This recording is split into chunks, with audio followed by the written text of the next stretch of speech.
ان کی دونوں کتابیں علوم حدیث میں، ان دونوں کو ہم پڑھیں اور مکمل کریں انشاءاللہ العزیز۔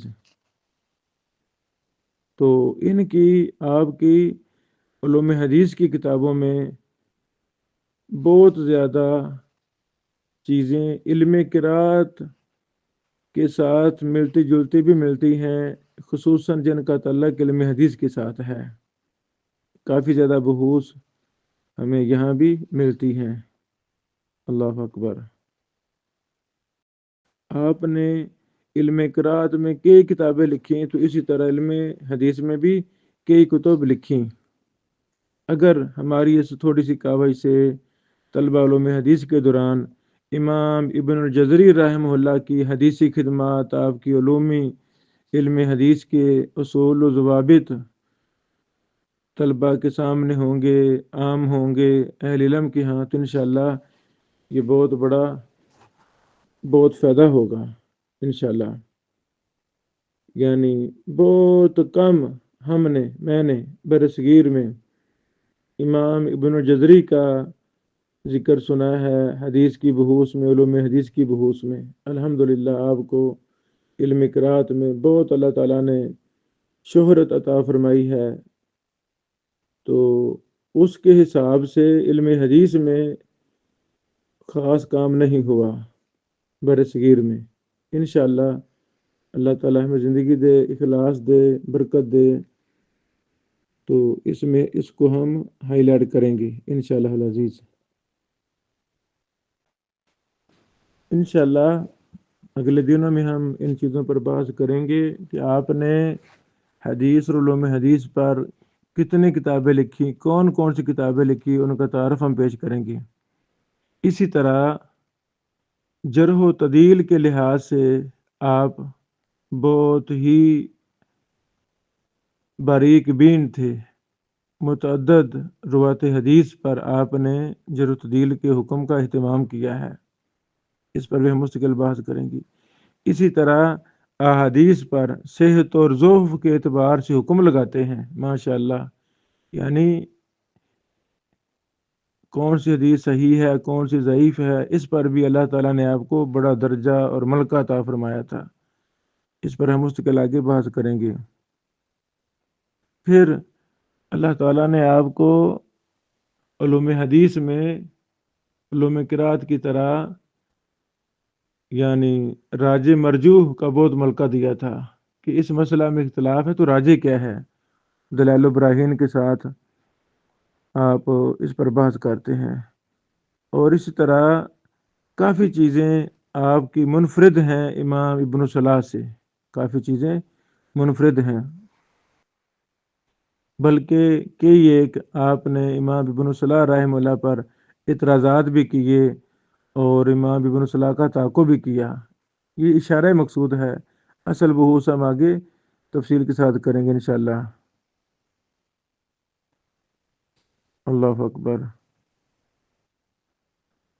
پھر یہ بھی بحث ہم آگے کریں گے انشاءاللہ کہ امام ابن الجزری کی ان کتب کی اہمیت و افادیت بعد والے ابن الجزری کے دور کے متصل بعد والے لوگوں کے ہاں کیا مقام تھا، کیا مرتبہ تھا آپ کی کتابوں کا۔ اللہ اکبر۔ اور ایک یہ بھی بہت بڑا میزہ کتاب کی ترتیب کے حوالہ سے، امام ابن الجزری رحمہ اللہ اپنی کتاب تذکرۃ العلماء فی اصول الحدیث جلد 1 صفحہ نمبر 422 ہے، یعنی کتاب کے مقدمہ میں خود فرماتے ہیں کہ میں نے اس کتاب کو ایک مقدمہ اور 4 فصلوں پر ترتیب دیا ہے۔ مقدمہ ان اصولوں پر مبنی ہے جن کی معرفت بڑی ضروری ہے، کہ پہلے ان اصولوں کی معرفت حاصل ہو، پھر اصل کتاب کی طرف جایا جائے۔ پھر فرماتے ہیں کہ پہلی اصل وہ ہے تحمل حدیث کی کیفیت کے بارے میں اور جو اس کے متعلقات ہیں، اور فرماتے ہیں کہ یہ 6 قسموں پر ہے۔ تحمل حدیث، تحمل ادا، یہ 6 قسموں پر ہے۔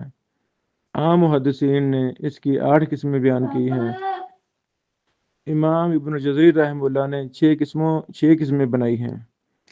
دوسری اصل فرماتے ہیں کہ اس میں 11 قسموں پر میں بحث کروں گا، یعنی الاصل الثانی میں علوم حدیث کی 11 قسموں پر بحث کروں گا۔ تیسری اصل کے بارے میں فرماتے ہیں کہ متن کے حوالہ سے، متن کے احکام، متن کی قسموں کے حوالہ سے میں نے 45 قسمیں بنائی ہیں۔ اللہ اکبر! یعنی اصل ثالث متن کے اعتبار سے ہے اور اصل ثانی سند کے اعتبار سے ہے، سبحان اللہ، اور اصل رابع جرح و تعدیل پر ہے۔ فرماتے ہیں کہ چوتھی اصل وہ اسماء و رجال کے حوالہ سے ہے، جو اس کے لوازمات ہیں اس پر ہے، اور اس کی میں نے 21 قسمیں بنائی ہیں۔ اللہ اکبر! اللہ اکبر! اور امام ابن الجزری رحمہ اللہ نے اپنی اس کتاب میں علوم حدیث کی کل 83 قسموں پر بحث کی ہے، یعنی علوم حدیث کی 83 انواع پر بحث کی ہے امام ابن صلاح رحمہ اللہ نے، سبحان اللہ۔ آپ اس ترتیب سے بھی اندازہ لگا سکتے ہیں کہ امام ابن الجزری رحمہ اللہ نے علوم حدیث پر یہ جو کتابیں لکھی ہیں کیا کمال کر دیا، کہ وہ ایک بہت بڑے امام اور مجتہد تھے۔ انہوں نے بڑے ہی اہم ترین انداز میں اس کتاب کو مرتب کیا، یعنی یہ کتاب ایک مقدمہ اور 4 فصلوں پر ہے۔ مقدمہ میں ضروری اصول حدیث کی بحوث لائے ہیں۔ پہلی جو اصل ہے، اصل اول، اس میں تحمل و ادا پر بحث کی ہے اور 6 قسمیں بیان کی ہیں۔ دوسری اصل وہ 11 قسموں پر مشتمل ہے، اور تیسری اصل متن کے حوالہ سے، اور یہ متن حدیث پر جو علوم حدیث کی قسمیں ہیں وہ امام صاحب 45 لائے ہیں۔ اسی طرح اصل رابع جو جرح و تعدیل پر مشتمل ہے، اور اس کی کل قسمیں وہ 21 لائے ہیں۔ احد و مشرون 21 قسمیں لائے ہیں، اور کل قسموں کو جب ہم دیکھتے ہیں تو وہ 83 قسمیں ہیں جو امام ابن الجزری نے اس کتاب میں بیان کی ہیں، اسی ترتیب کے ساتھ۔ اللہ اکبر! یہ بات وضاحت طلب ہے کہ اصل اول میں امام ابن الجزری رحمہ اللہ نے ضبط حدیث کی کیفیت اور اس کے متعلقات پر بحث کی ہے، اور اس کے تحت انہوں نے 6 قسمیں بیان کی ہیں۔ اصل اول کے تحت، اور جو سب سے پہلی قسم ہے تحمل و ادا کی، اور دوسری قسم ہے ترک و تحمل و ادا کے طریقے۔